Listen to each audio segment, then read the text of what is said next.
hindi siya makakuha ng average na looking at point 4, point 5, yung point 25 yan, pagpapagyan ng point 7, i-reset niya ulit. Yun, yan na. Okay, nakakuha. Average point 48. Okay. Yo, dapat sa Mamapin ang printer para May lumitaw. Success. linis ng dalinis. Mahirap sir, mahirap talaga. Hirap na talaga.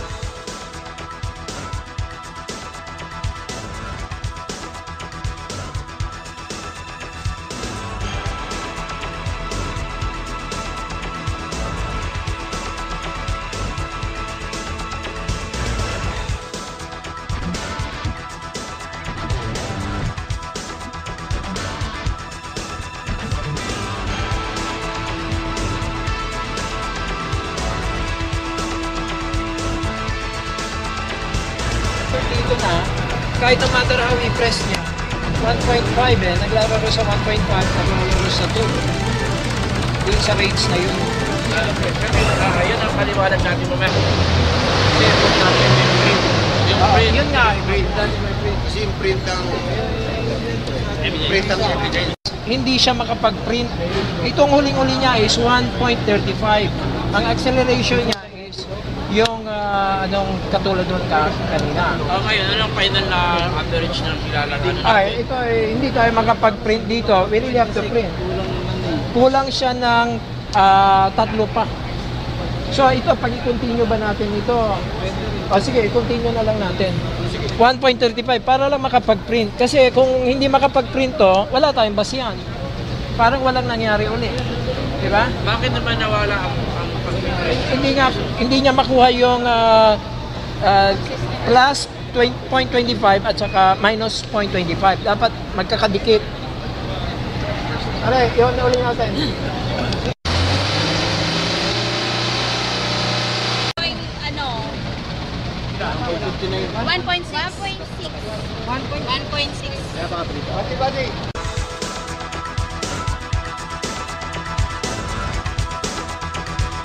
Ramdaman mo? Pantay yung hatak.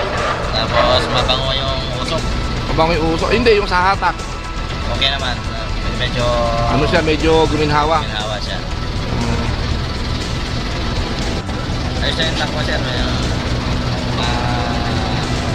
Arangkada niya. Ibang isang arangkada. Yung recta. Direct na ayos din. Sa kanina. Kaya nga po ako may ginatulong sa government na parang participators makita yung classification.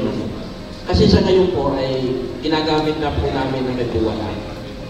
Ang bukod na rin sa SPOC na nawala sa amin, pinakita rin namin sa MMDA etc. yung mga may SPOC ambition ay lugar na magkakaroon kami ng change oil every 3 months. Nagiging 6 na buwan po yung change oil namin. Gawa po nung ilalagay namin na naging benefit talaga ng mga member ko. Kaya tapos yung parte po naman ng budget ay meron na po kaming budget na pwedeng ipaload. Ipapaload pa namin, ipapautang pa namin yung produkto dun sa mga gagamit. Na naghanap na rin kami ng pondo, hindi na ho namin inabala pa yung gobyerno eh. Kasi pag usapin mo ng pera yan, medyo taas yan eh. Pero yung part po, kami na naghahanap. Ang hinihingi na naman namin ay yung kayo ay naging kabahagi rin doon sa yung pagtingin kung nakakabuti o hindi. Kasi may participate po kayo sa ganung proseso. Kaya tumutulong din kami sa gobyerno doon sa batas yung batas natin na clean namin.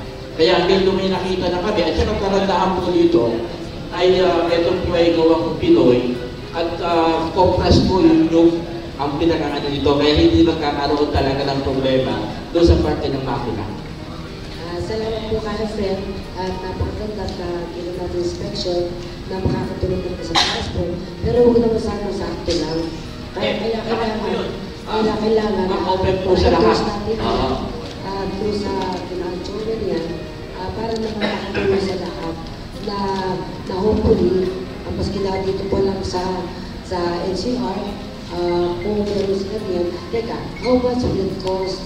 Magkano naman ang magiging gastos na? Good morning po. Yung pong isang bote, ma'am, ay 800 pesos. Dalawa po ang ilalagay po natin. So, 1,600. However, instead of being changing our motor oil every 5,000, sa 15,000 ma'am, nagpapaisahin po kami sa motor. No? So, ibig sabihin, na-extend po namin ng 3 beses ang change of meter pipe. Alam niyo po ang resulta? There's 0 metal wear particles. Ang ibig sabihin no, sa kanila nakita na kaya nare-repair nga po na palitan po ang yung motor oil every 5,000 kasi hindi na po fit na i-continue natin yung ating motor oil. However, with this one, 15,000 po ay kumuha tayo ng sample po doon sa 15,000 kilometers lang. At ang resulta ma'am, wala po wear particles. So yun po ang kasiyahan namin. Kaya doon sa 1,600, kung nakalimpy ka naman ng 2 set ng motor oil mo, ay malaking bagay po yun. Ang isang doon po ay itong produktong ito ay nagkaroon po kami ng TV challenge po noong October 15, 2011. At doon po sa TV challenge po yun, napatunayan po ng Liga ng Broadcaster, napatunayan po ng Philippine Society of Mechanical Engineers at ng Philippine Inventor Society where I belong ay nagkaroon ng average 30% savings. In other words, yung pong full tank no, na 50 liters, nagkakaroon po ng 15 liters na katitiran. So yun po ma'am, pwede namin extend. Ito po ay nagkaroon po kami ng funding na pwedeng magasiwa ng additional funds namin sa production. Kaya lahat po ng transport sector, public bodies, wala po kami pagtipunan, so to speak, kung ating pag-uusapan. Kaya po namin i-supply sa kanila kung ano requirement po, buong Pilipinas man. Maraming salamat po sa iyo na talagang kasama ng transport crew sa pag-isip kung paano talaga yung puso at makakaiwas tayo sa hulo at saka medyo pagpipigil matipid tayo sa ano. And then, we perhaps would recommend them through Joel, no? Yun naman sa APIS, tsaka sa regional level, we have our meeting, I know we are at this meeting. So, siguro, since na-test na ito, pwede natin i-endorse.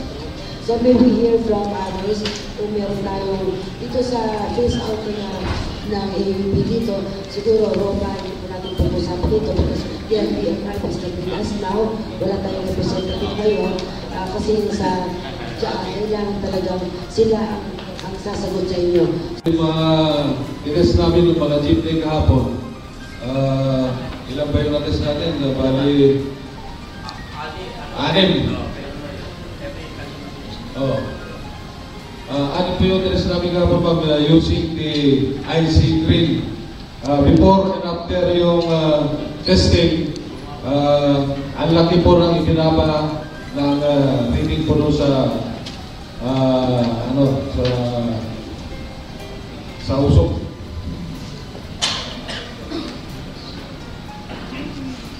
Ito ba yung unang test namin, Mama? Ang reading po is 9.99. Yun po yung sa test procedures na ginagamit namin base po sa Philippine Cleaner Act. Tapos after na palagyan po namin ng ice cream, ang resulta naman po is 1.61. Ang passing po natin is 2.0. What's the time of interval after putting the ice cream? You run it how many? 15 minutes. So parang 15 minutes yung decarbonization niya. Oh. Tapos yung ginagamit namin mga equipment, that is calibrated every 3 months. Kaya ano rin po ng DNR yan. Saan nilalagay ang Sir Joel? Sa intake, sa makina? Sa makina.